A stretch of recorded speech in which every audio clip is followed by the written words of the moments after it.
ও আরশে আযীমের মালিক আল্লাহ,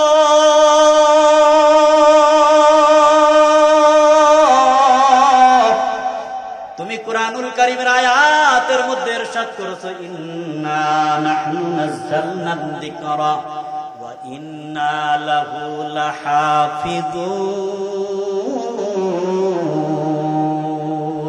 তুমি কুরআনুল কারীমের মধ্যে ইরশাদ করছো, কুরআন তুমি হিফাজত করবা। তুমি কুরআন নাজিল করার পর তুমি যে কোরআনকে হেফাজত করবা, আমার দিলের মধ্যে কোরআন আছে, আমি তোমার কাছে এতটুকুনি বলি, মালিক আল্লাহ,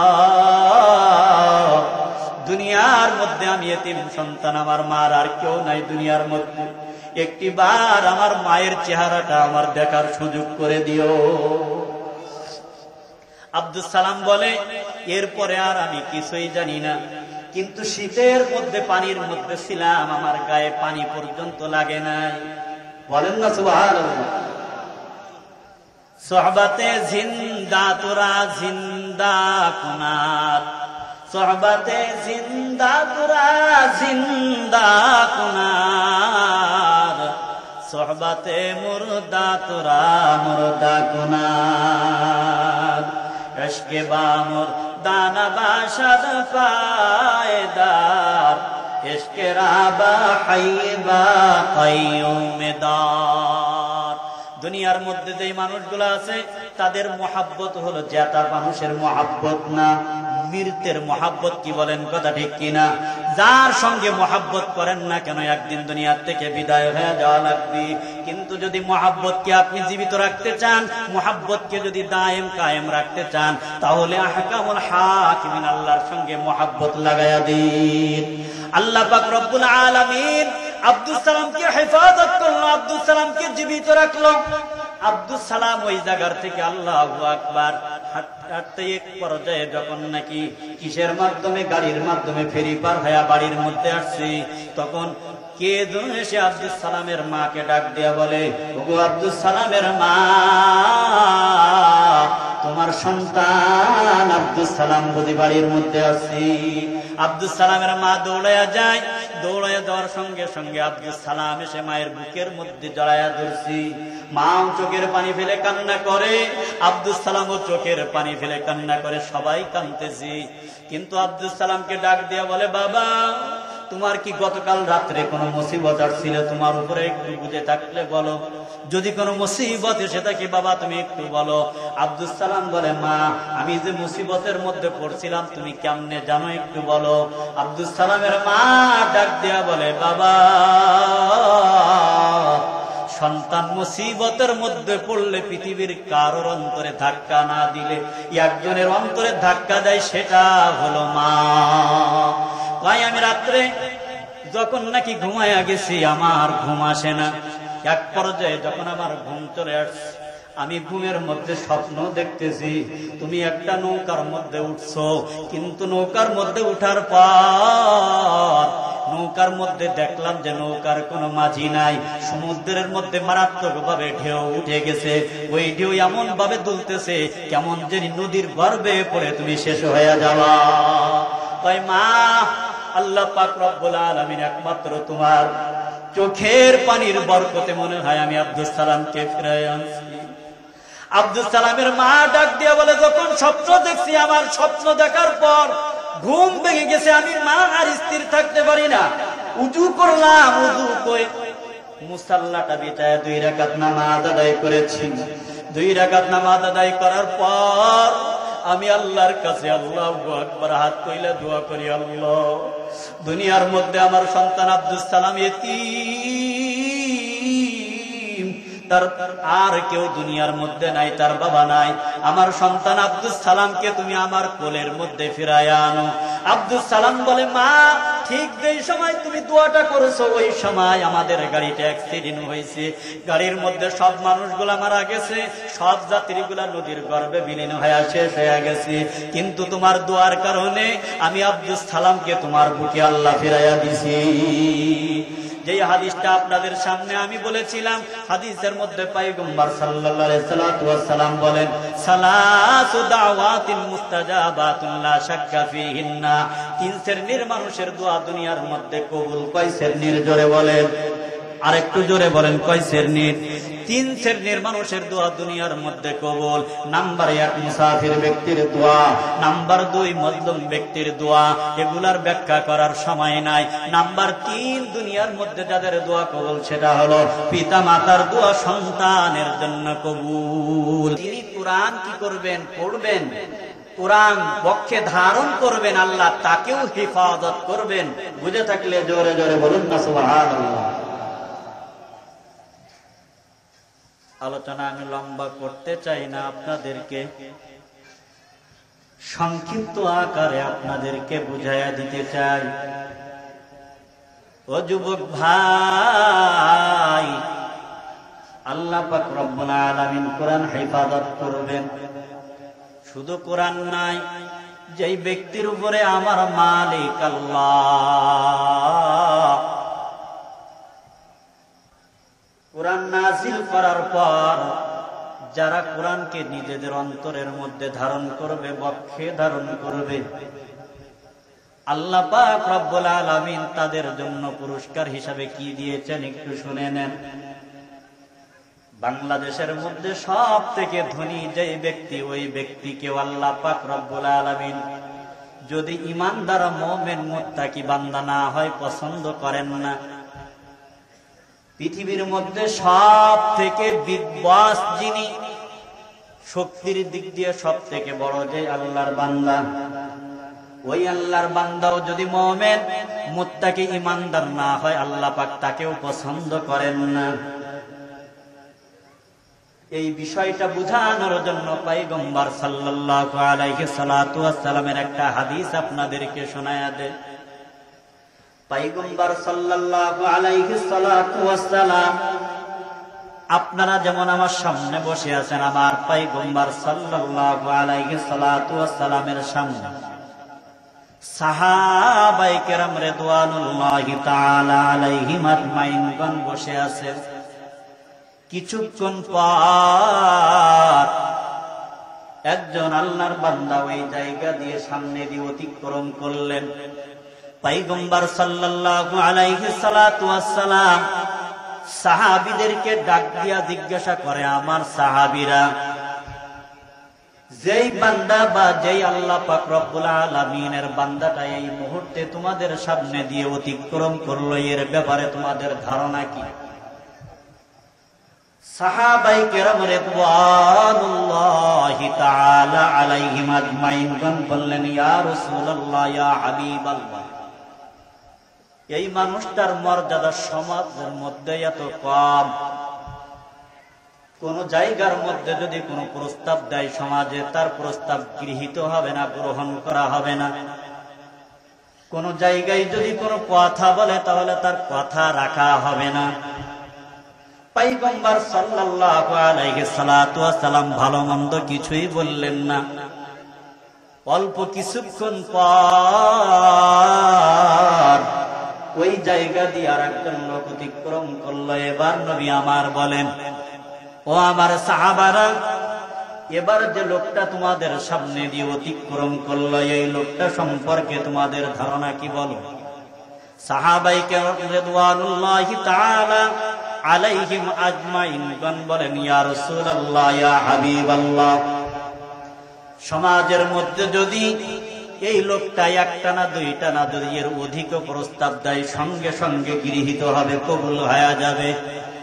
এই মানুষটাকে সমাজের মধ্যে শরীফ বা ভদ্র মানুষ বলা হয়। পয়গম্বর সাল্লাল্লাহু আলাইহি সাল্লাতু ওয়াস সালাম বলেন, সাহাবায়ে কেরাম, আমার সাহাবীরা, দ্বিতীয় যে লোকটার কথা তোমরা বললে, যার কথা বলার সঙ্গে সঙ্গে মানুষেরা কথা মেনে নিবে, কোন ধরনের ইশকাল করবে না, প্রশ্ন করবে না, তার সবকিছু গৃহীত হবে।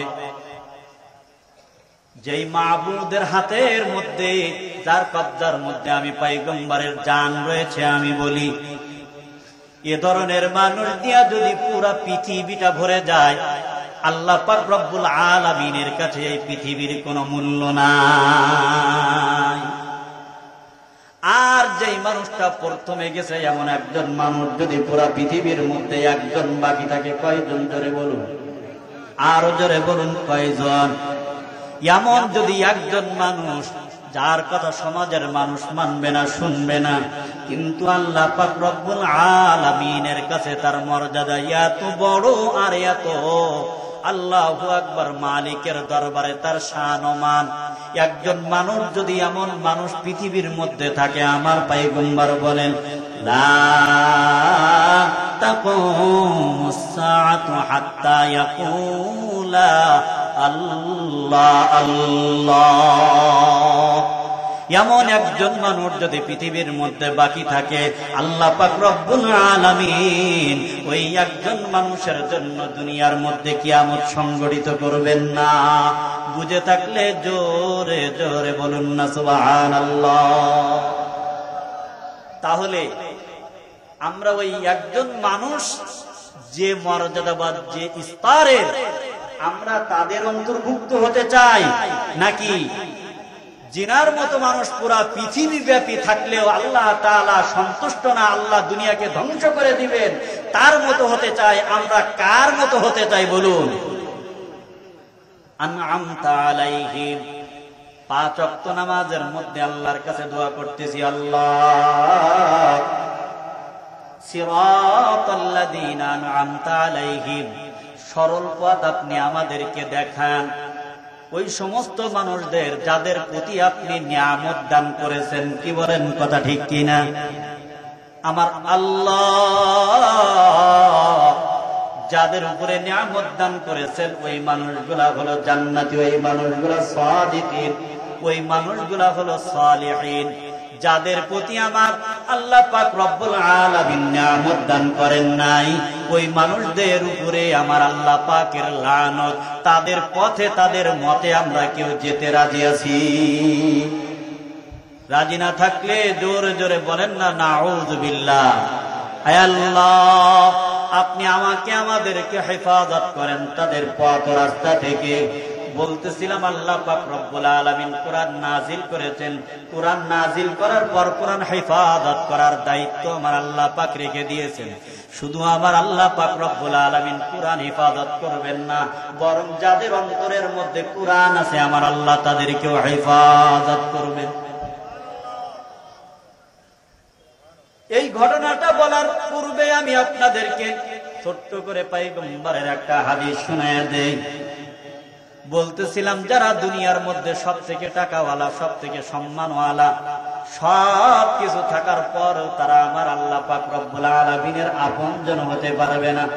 কিন্তু যাদের অন্তরের মাঝে, যেই মানুষগুলার বক্ষের মধ্যে, সিনার মধ্যে আল্লাহু আকবার 30 পারা কুরআন আল্লাহ পাক রব্বুল আলামিনের রহমতে ধারণ করেছে, আমার আল্লাহ পাক রব্বুল আলামিন তাদের সম্পর্কে বলেন ইন্না, পয়গম্বর সাল্লাল্লাহু আলাইহি সাল্লাতু ওয়াসসালামের জবানের মাধ্যমে ইরশাদ করেন ইন্না লিল্লাহি আহলিনা মিনান নাস।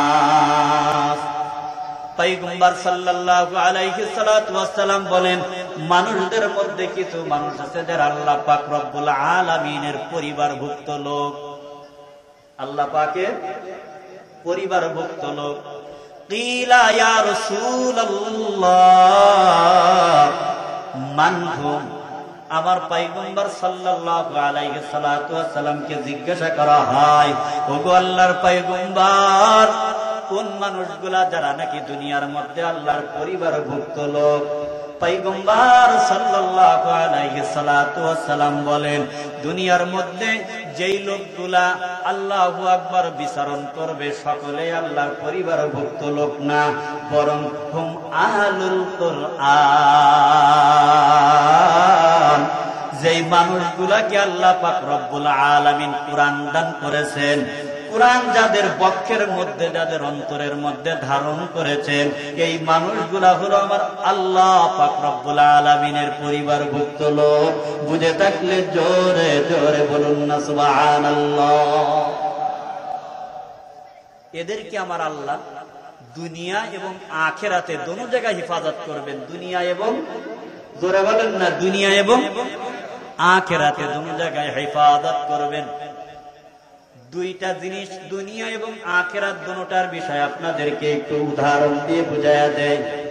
পয়গম্বর সাল্লাল্লাহু আলাইহি সাল্লাতু ওয়াসসালাম বলেন, ওয়াকালা রাসূলুল্লাহি সাল্লাল্লাহু আলাইহি সাল্লাতু ওয়াসসালাম, লাউ জুইলাল কুরআন ফি ইহাবিন সুম্মা উলকিয়া ফিন্নার মাখতারাক। পয়গম্বর সাল্লাল্লাহু আলাইহি সাল্লাতু ওয়াসসালাম পবিত্র জবান দিয়ে ইরশাদ করেন, কুরআনুল কারীমটাকে যদি কোনো চামড়ার মধ্যে ভরা হয়, অতঃপর যদি আগুনের মধ্যে নিক্ষেপ করা হয়, তাহলে আগুন কি করতে পারবে না? কুরআনকে জ্বালাইতে পারবে না। ভরি ভরি উদাহরণ দুনিয়ার মধ্যে আমার আল্লাহ মাঝে মধ্যে আপনাদেরকে আমাদেরকে দেখার সুযোগ করে দেন। ঢাকার মধ্যে বড় বড় বিল্ডিং এর মধ্যে মাঝে মধ্যে আপনারা দেখেছেন আগুন লেগে যায়, সব পুড়ে শেষ হয়ে গেছে, কিন্তু দেখা যায় মালিকের কুরআন শুধুমাত্র পুড়ে নাই। হয় কি হয় না? জোরে বলো।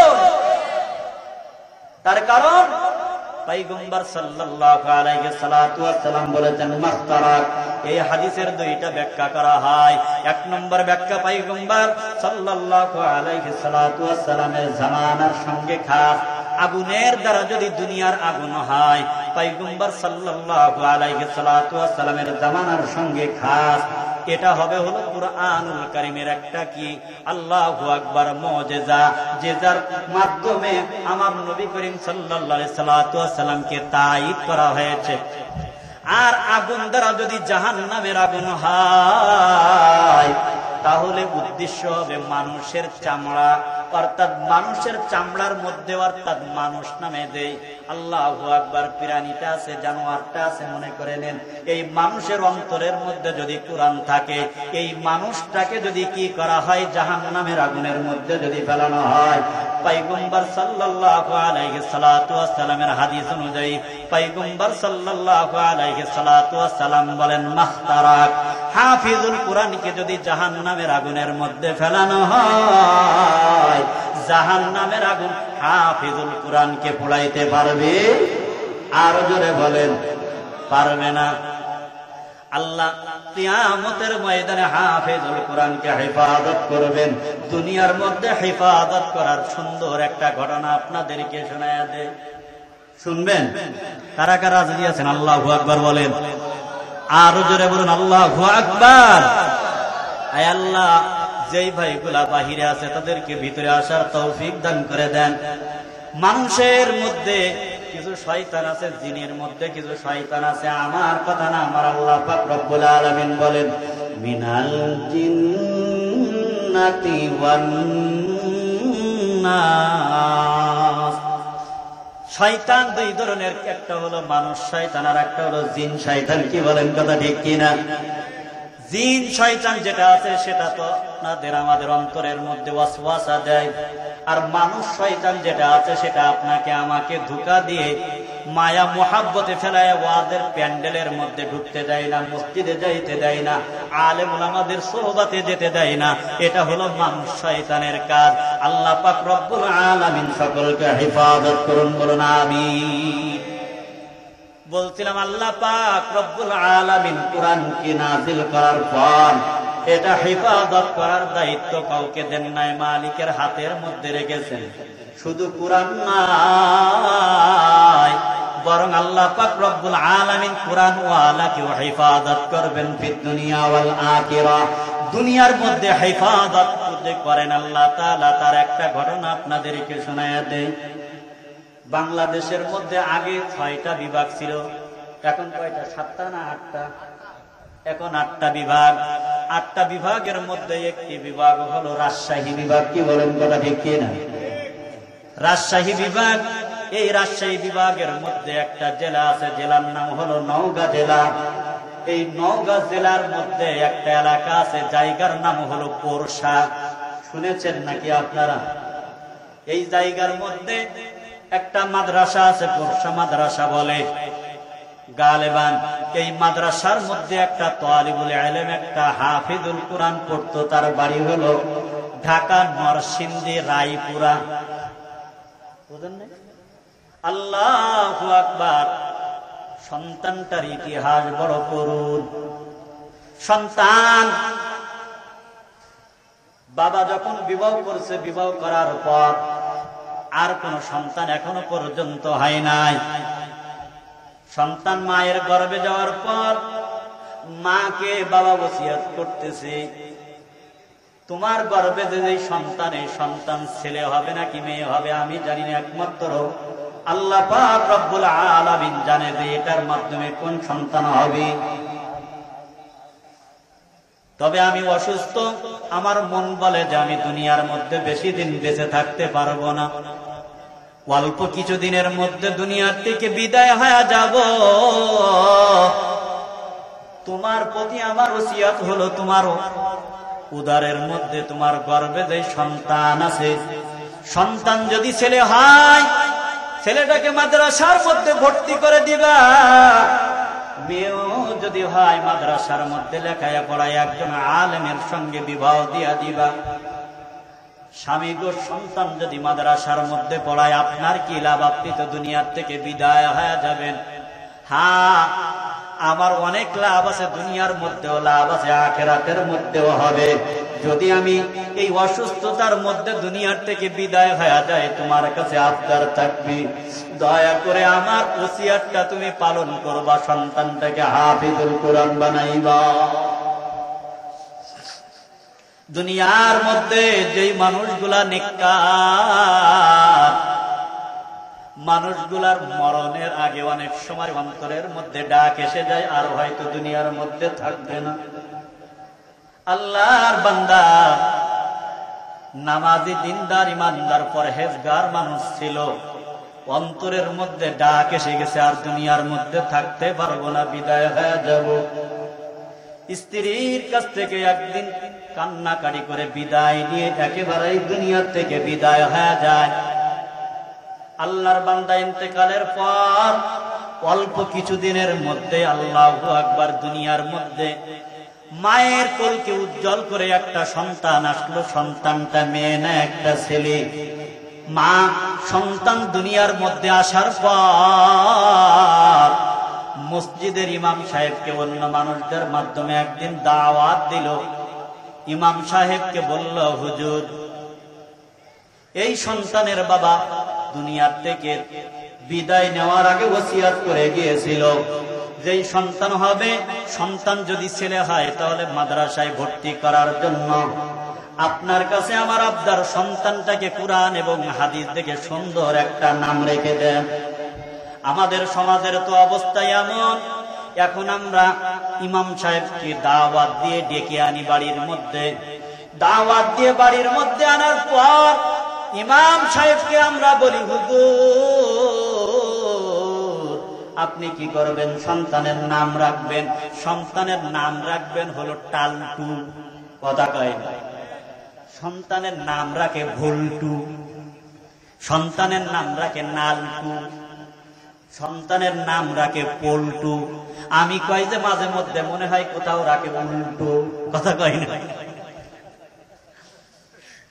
খোদার কসম করে বলছি, টালটু, গোলটু, সোলটু, নালটু, উল্টু, জেলটু, ফুলটু, যাই যত নাম আছে না কেন, মুসলমানের নাম একটাও না।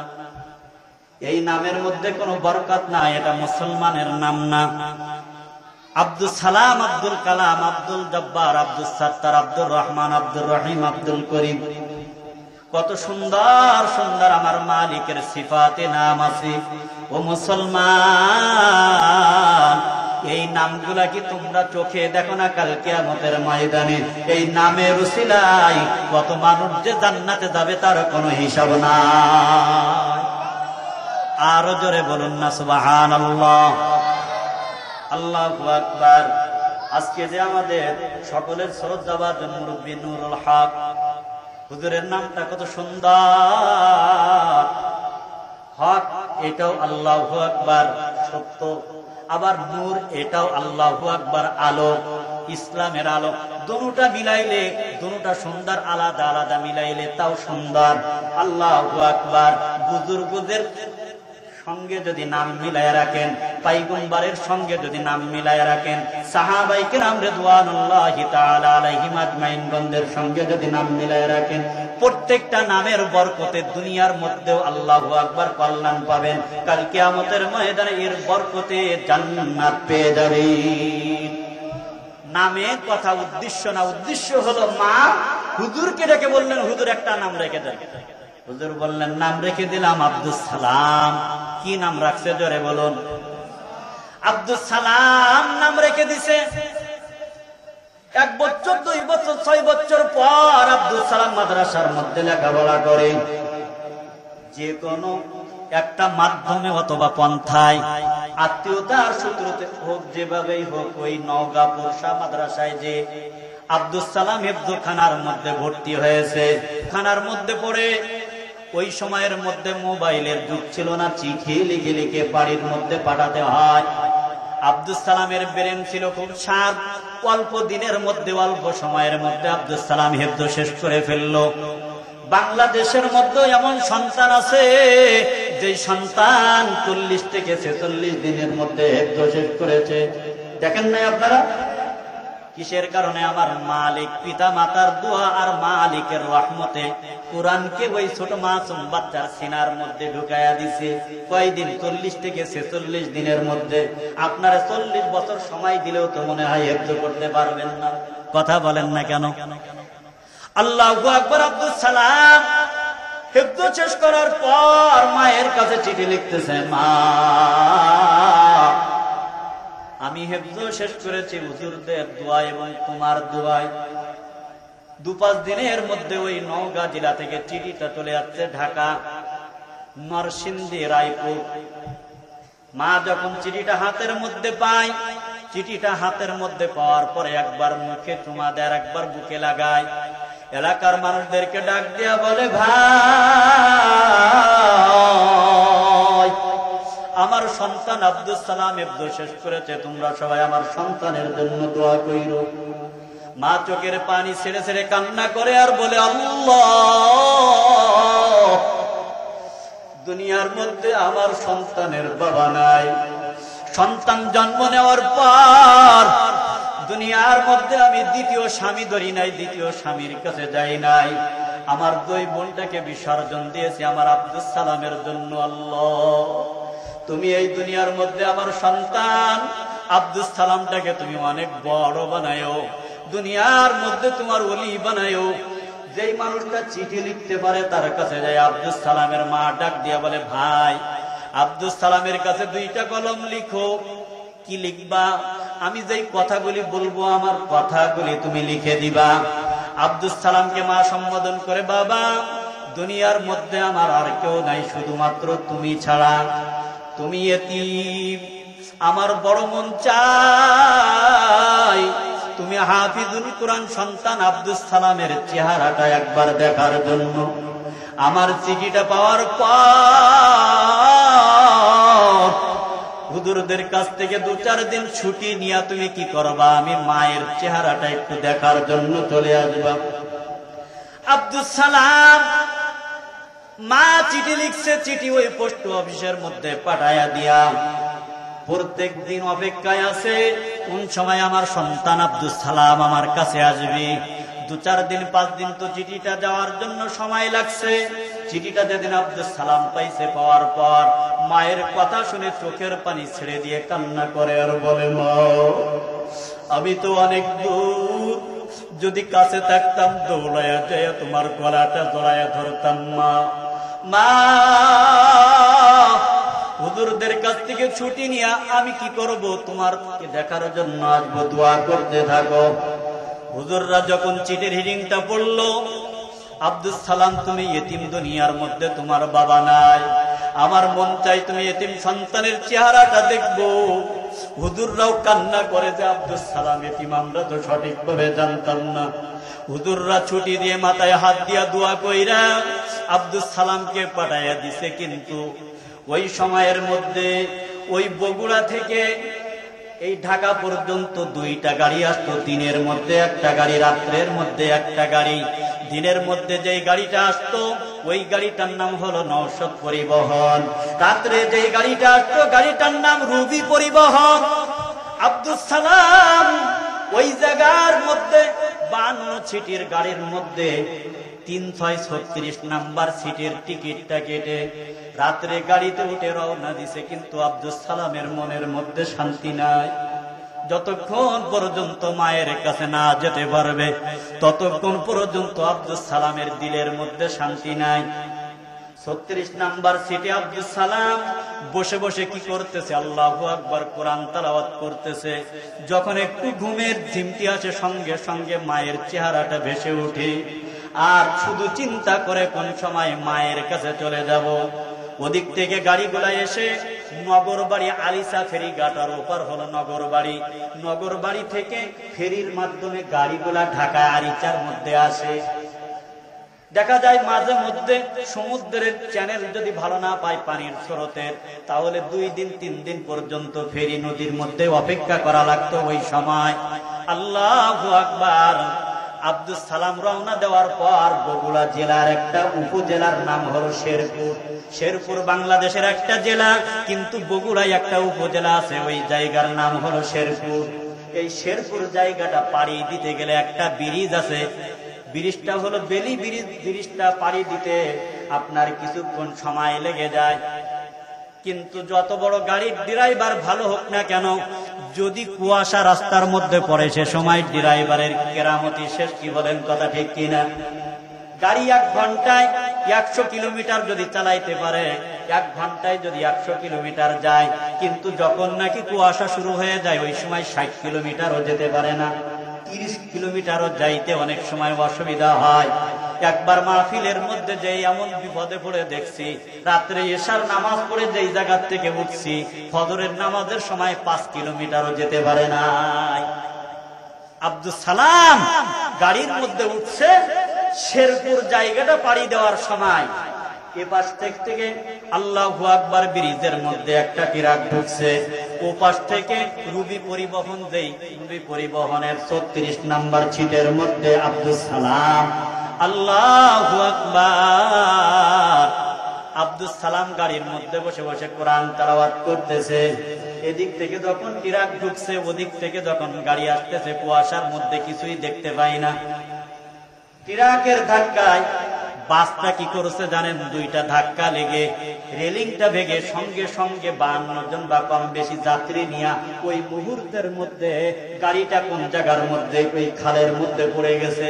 ওই জায়গার মধ্যে অনেক গভীর, একটা মানুষ বাঁচার কথা না, আর বাঁচেও নাই। কিন্তু আব্দুল সালাম যখন নাকি গাড়ি ওই জায়গা থেকে 1 থেকে 2টা ধাক্কা লাগার পর গাড়িটা পড়ে যাবে, আব্দুল সালাম ওই সময়ের মধ্যে মালিকের কাছে একটা দোয়া করছে। দোয়াটা আমি আপনাদেরকে কিছুক্ষণ পরে বলবো। যখন গাড়িটা পড়ে তখন বাজে রাত্র 3টা, আর পরের দিন সকাল 9টা থেকে 10টা যখন বাজে, তখন রাজশাহী থেকে, সিরাজগঞ্জ থেকে, বগুড়া থেকে, সব জায়গা থেকে ডুবারুদেরকে নিয়ে ওই জায়গার মধ্যে নামানো হয়, আর রংপুর থেকে ক্রেন আনা হয় গাড়িটা উঠানোর জন্য। এই রাত্র 3টা থেকে সকাল 9টা পর্যন্ত বা 10টা পর্যন্ত 6 থেকে 7 ঘন্টা সময়ের মধ্যে গাড়ির যতগুলা যাত্রী ছিল, কেউ মারা যাওয়ার পর কারোর দেখা গেছে মাছে কোনো অংশ কিছু খেয়ে গেছে, শরীরটা ফুলে গেছে, চেহারা বিকৃত হয়ে গেছে, এক একজনের এক এক রকম অবস্থা। সব মানুষগুলোকে এক এক করে যখন এক একটা করে লাশ বের করে নদীর চরের মধ্যে রাখতেছে, ওই জায়গার মধ্যে আমাদের আব্দুল সালাম হাফিজুল কোরআন 336 নাম্বার সিটের মধ্যে যে বসেছিল, আল্লাহু আকবার। আব্দুল সালামের কাছে যখন গেছে তখন আব্দুল সালামকে নিয়ে উঠায় চরের উপরে যখন রাখছে, 2-4 মিনিট যাইতে পারে নাই, আল্লাহু আকবার দিয়ে আব্দুল সালাম দাঁড়াইয়া গেছি। আরো জোরে বলুন না সুবহানাল্লাহ। এবার বলুন তো অবস্থা কি? সব মানুষগুলা মৃত, এর মধ্য থেকে একটা মানুষ যদি জীবিত হইয়া দৌড় দেয়, জীবিত হইয়া যদি দাঁড়ায়া থাকে, ওই জায়গার মধ্যে যত বড় শক্তিশালী মানুষ থাকুক না কেন মনে করবে এটা জিন অথবা ভূত প্রেত। কি বলেন কথা ঠিক কিনা? আব্দুল সালাম আল্লাহু আকবার বলে দাঁড়ায়া দেওয়ার সঙ্গে সঙ্গে ওই জায়গার মধ্যে যারা ছিল অনেকে দৌড় দিছে, কিন্তু দৌড় দেওয়ার পর কয়েকজন যারা একটু শক্তিশালী, যাদের একটু বল শক্তি ভালো, এমন কয়েকজন মানুষ আব্দুল সালামের কাছাকাছি এসে বলতেছে, তুমি মানুষ না অন্য কিছু, সত্য করে বলো। কয় হ্যাঁ আমি মানুষ, আমি জিন ভূত, অন্য কিছু না। কয় তাহলে তুমি কি কিছু জানো? কয় হ্যাঁ জানি। কয় কি জানো? কই এতটুকুনি জানি, গতকাল রাত্র আল্লাহু আকবার আমি গাড়ির মধ্যে ছিলাম, যখন নাকি আল্লাহু আকবার এই ব্রিজটা গাড়ি ব্রিজের মধ্যে ঢুকে গেল, সামনের থেকে কি গাড়ি আসছে এটা জানি না, কিন্তু দুইটা ধাক্কা লাগার পর গাড়িটা পড়ে যাবে। এমন মুহূর্তের মধ্যে আমি আমার আল্লাহ পাক রব্বুল আলামিনের কাছে আমি আরজি করলাম, আল্লাহ ও আরশে আযীমের মালিক আল্লাহ,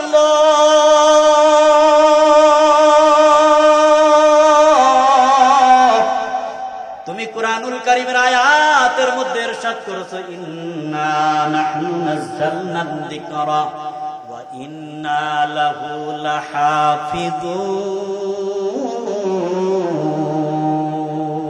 তুমি কুরআনুল কারীমের মধ্যে ইরশাদ করছো কুরআন তুমি হিফাজত করবা। তুমি কুরআন নাজিল করার পর তুমি যে কোরআনকে হেফাজত করবা, আমার দিলের মধ্যে কোরআন আছে, আমি তোমার কাছে এতটুকুনি বলি, মালিক আল্লাহ,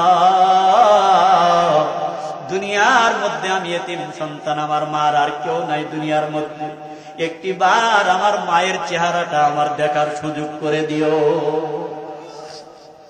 আব্দুল সালাম বলে, এরপরে আর আমি কিছুই জানি না, কিন্তু শীতের মধ্যে পানির মধ্যে ছিলাম, আমার গায়ে পানি পর্যন্ত লাগে নাই। বলেন না সুবহানাল্লাহ।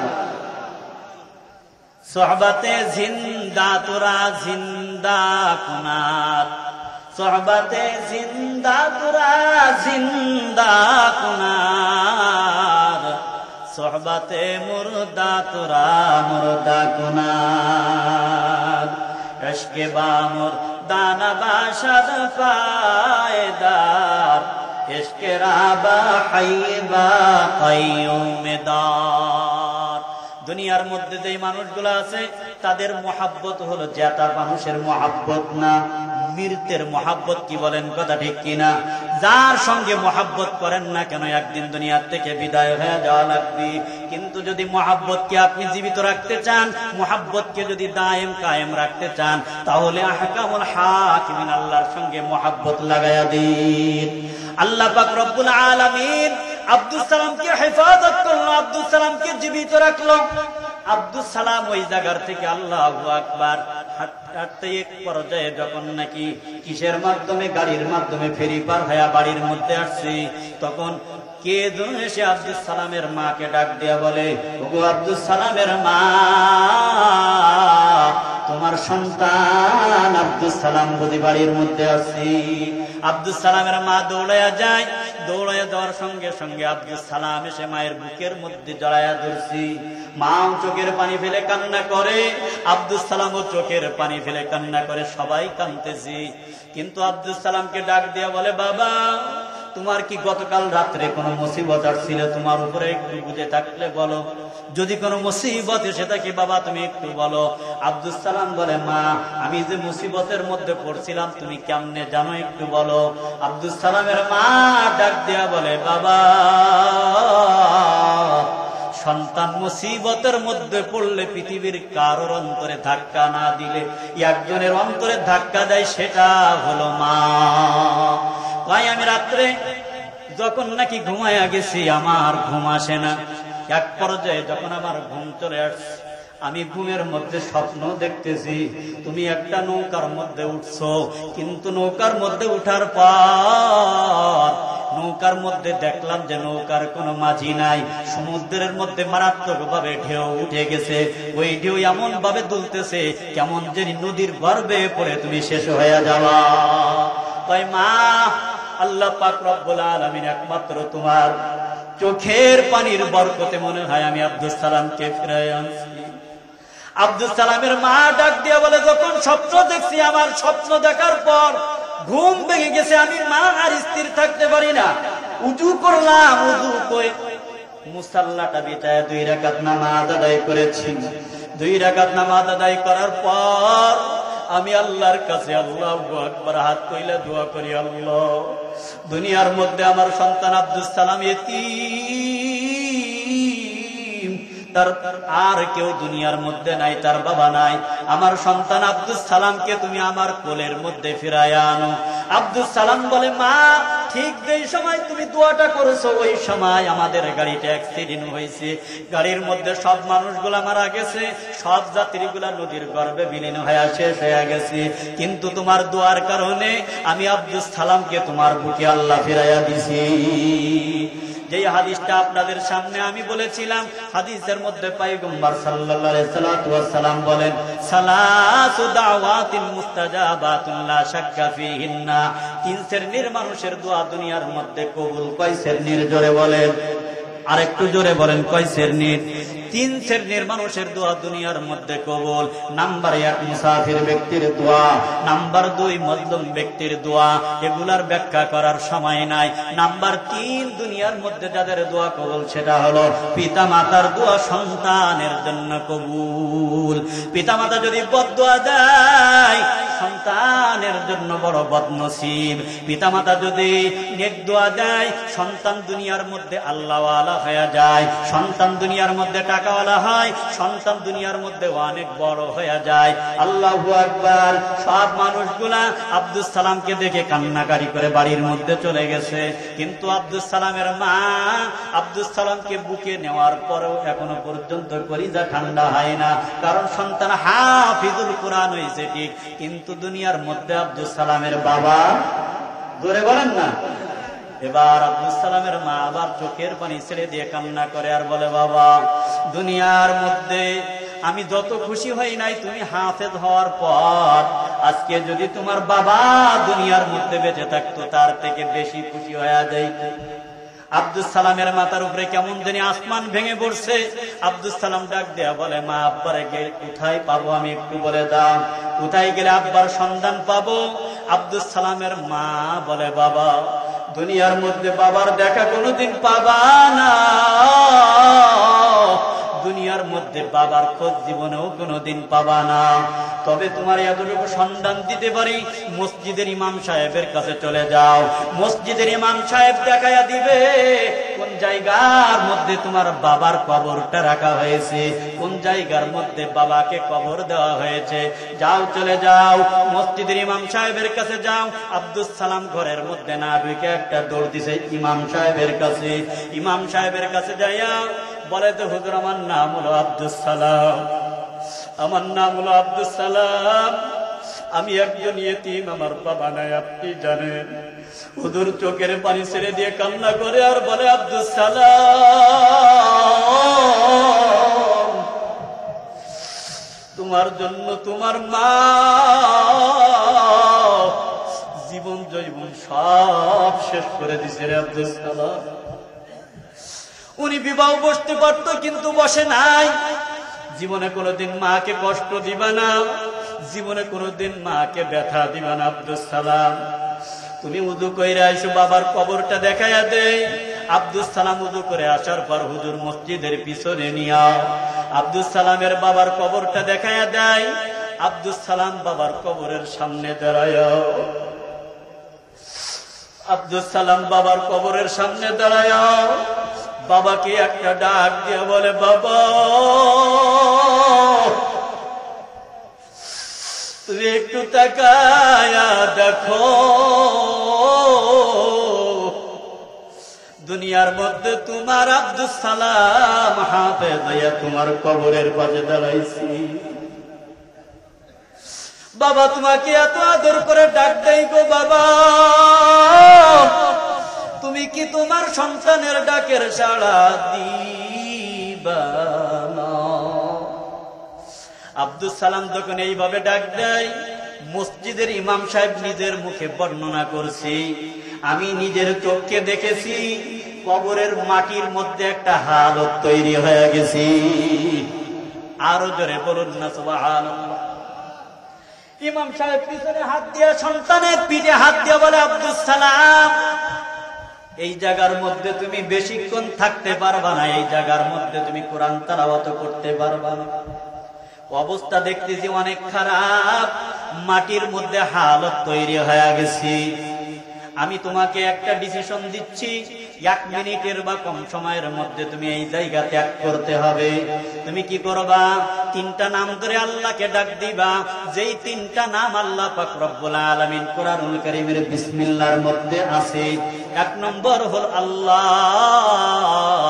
2 নম্বর হলো আর রহমান, 3 নম্বর হলো আর রহিম। একটা আল্লাহর জাতি নাম, 2টা হলো আল্লাহ পাক রব্বুল আলামিনের সিফাতি নাম। 3টা নাম মিলায়া হলো বিসমিল্লাহির রহমানির রহিম। এই 3টা নাম বলে তুমি তোমার বাবার কবরের পাশ থেকে চলে যাবা। আব্দুস সালাম এবার ডাক দেয়, আল্লাহ ইয়া রহমানু ইয়া রহিম বিসমিল্লাহির রহমানির রহিম। এভাবে আব্দুস সালাম ডাক দিয়ে আল্লাহকে বলে, আল্লাহ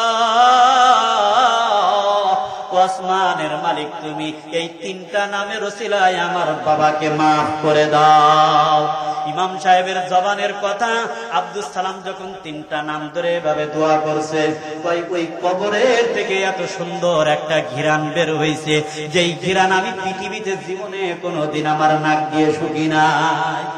ভাইজান, আমি আর বেশি লম্বা করব না, আপনাদেরকে আমি একটা কথাই বলতে থাকবো। এই জায়গার মধ্যে আজকে যেই মাদ্রাসাটা আছে, কথা বলেন, এই মাদ্রাসার মধ্যে এই ধরনের হাফিজুল কোরআনদেরকে পড়ানো হয় কি হয় না? আরো জোরে বলেন আল্লাহু আকবার।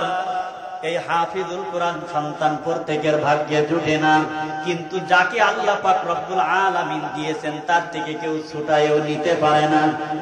বলবেন হুজুর, আর একজনের ছেলে হাফিজুল কোরআন হয়েছে, তাতে আমার কি আসে যায়? হ্যাঁ, আপনারও কিছু আসে যায়।